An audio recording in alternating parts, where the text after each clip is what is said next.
You guys are absolutely going to love today's show of bringing it all together. We're going to do a kitchen from the very beginning to the very end, and you get to see the entire process in between. I'm Mike Rust with Rust & Martin, and let's take a look at this great kitchen.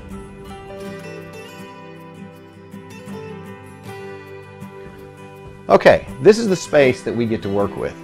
This is actually a little small family room that we're standing in right now, and the kitchen is right through this area. I love this kind of remodel because I get to take additional space in the house. When I sat down with this client and says, okay, what do you want to achieve in your new kitchen? One, her kitchen she has now is just too small. This house was built sometime in the 70s. Back then kitchens were not really large. They didn't accommodate large groups. They were really made to cook in a room, and then you let everybody be entertained out here, and nobody saw what was going on in the kitchen. Well, as we know today, everybody lives in their kitchen. That tends to be the heartbeat of the house.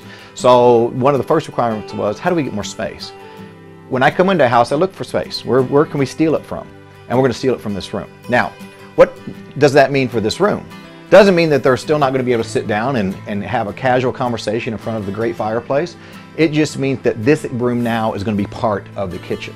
And what's really nice about this house, which I don't usually have, is off of this room is a wonderful sun porch, all screened in, and that's going to stay just the same. And then over on this side is their living room. So if you look over here, their living room is just an addition off of this. So really, this makes a whole lot of sense to make this room an addition off of the kitchen. What's that mean we have to do? See that wall right there? We're going to take that entire wall out. And that is going to open up the space, so where you are standing where I am right now, you'll look straight into the kitchen. Now, what's the functional problem with that? We don't believe there's a support beam in there. We're 90% sure there's not a support beam. Me and the contractor have talked about it. We both have looked at it. We don't think it's there. But when we chop out that wall, we're going to find out. If it is, we've already got an alternative plan to make sure that that support beam is not going to stop the integrity of the job, but we've already got another way to design the soffit that goes in there that's going to take care of it. So that comes out, and what you're going to see then is an open kitchen. And let's take a look from this side.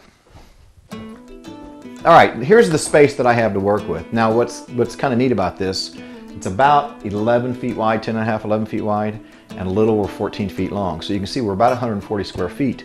But what's going to be great about this job is that when we blow this wall out, this is the wall that's on the back side of this little seating area, we blow this wall out right here, we're going to have a visual space that goes all the way back into this room.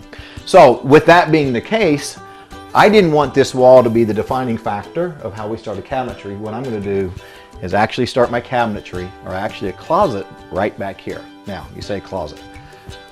As always, you know, when you do any type of remodel, a well-laid plan makes sure that we mitigate mistakes. We mitigate the problems. Doesn't mean that we find some along the way, because whenever you do a rip out like this, there's always something that's a little bit surprising. But we always start with a floor plan. So this floor plan is looking at this kitchen. This is the seating area. This is the fireplace. And I apologize. I know this is very difficult to look at on television, but this is the fireplace. This is where this wall is, right here. So what we're doing is taking that out, and you can see we're doing a cabinetry design that actually puts an island, and it shoots it into that room at a 45-degree angle right there.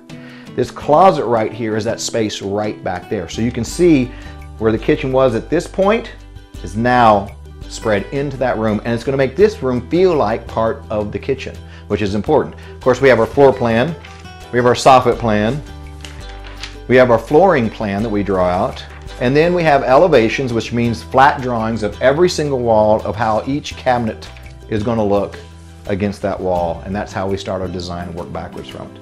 And this is really conceptual drawings that we start with. Farron, my CAD guy down at our kitchen shop, comes out, does all the critical measurements, and makes sure that everything fits by about that much right there.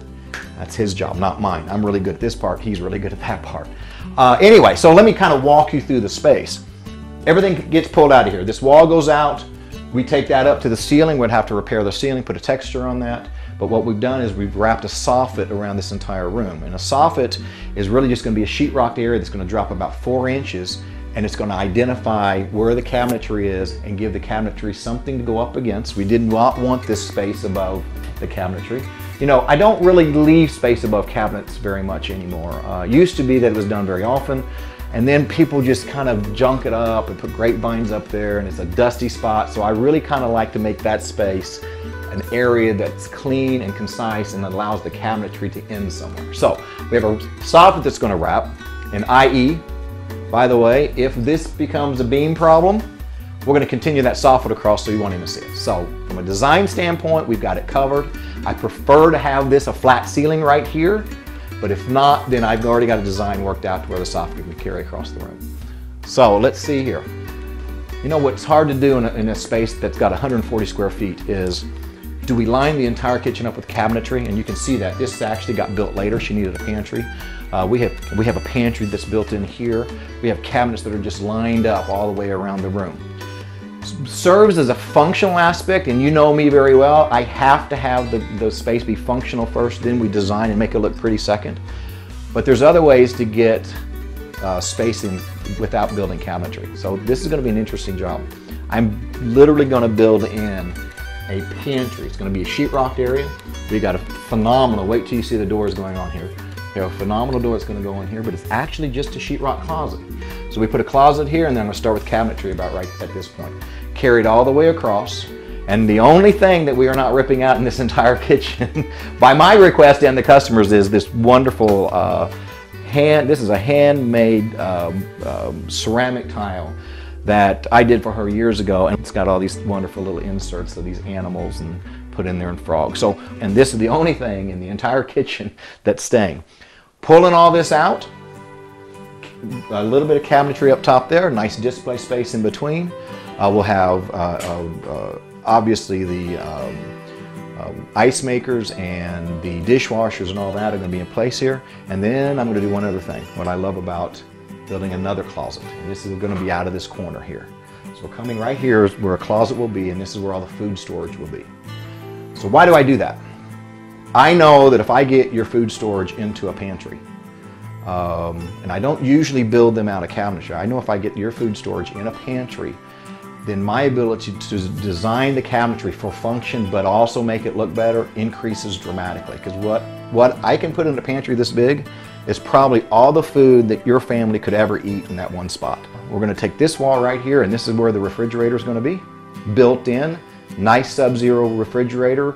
I'm going to clad the front of it so it looks like a cabinet, big wood doors on it. And then right next to that is going to be double stack ovens with a warming drawer.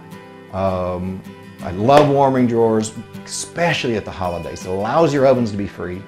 You know, you kick that thing up to 200 degrees, it will hold product for literally hours, 4, 5, 6 hours, at the perfect temperature where it doesn't cook more, but it keeps it to where you're not going to have a bacteria problem in your food, meaning that it's safe, no salmonella. Salmonella is not a good thing.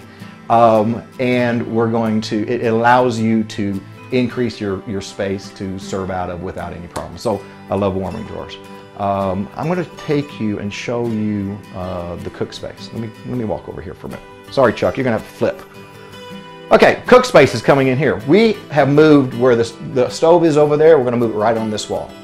And anytime that you move a stove, you immediately have, first question is, how am I going to vent that? We do not do vents that come out and shoot back into your room. That's capturing grease. It's not capturing smells. It's not capturing most of the smoke. We love to be able to vent out of a house, meaning literally we're going to take this up a story and a half. There's bedrooms above this. It goes through our vent will go right through a closet and out of the ceiling, and we're probably 18 feet, 20 feet up that we're going to have to vent this out. But when you're dealing with a Viking range and the heat that it's got, along with you cooking or frying or making fish, it's important that that vent carries all those food smells out.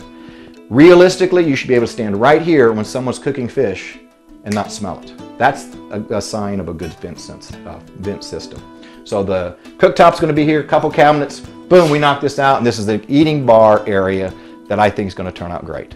So next time you see this, we're going to be in the middle of a rip out. I talked an awful lot, but you know what? It's going to get better. So continue with us and watch what comes next.